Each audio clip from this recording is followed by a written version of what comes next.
Hallelujah,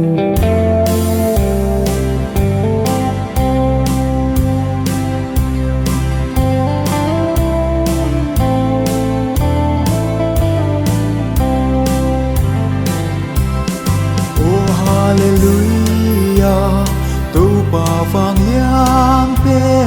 aphanan ko kilden thone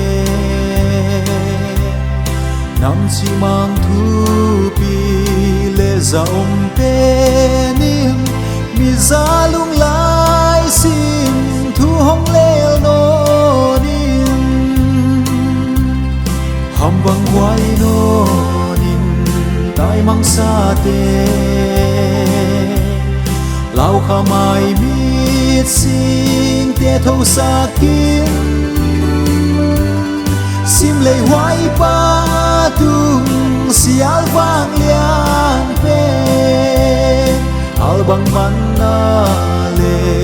dana gam tan va kim kumbi David le ham bang hoai mo si le yak si liam wa liam tau tuin mang Giêsu le lau kha siang thâu i siam pu lian pen le yak si ham bang hoai no nin tai mang sa te lao kha mai mit sing te thâu sa kim sim lei hoai pa tung sial vang lian pe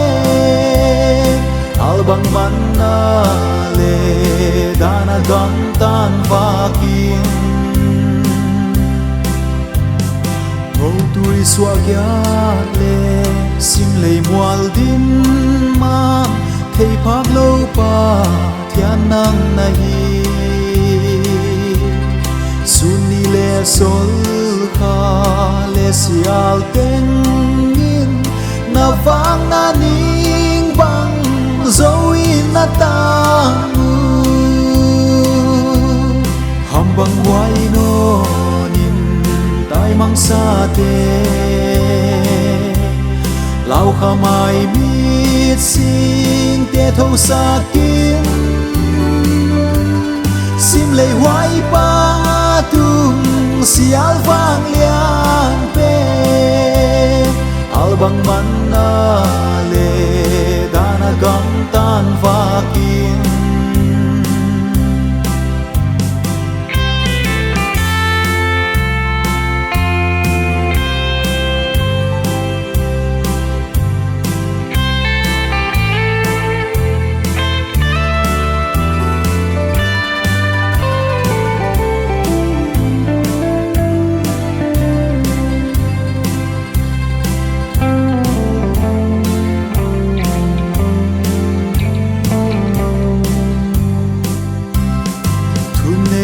thu pi pa tôi na sang pe voal zol na tang dialog na hi leilung pian la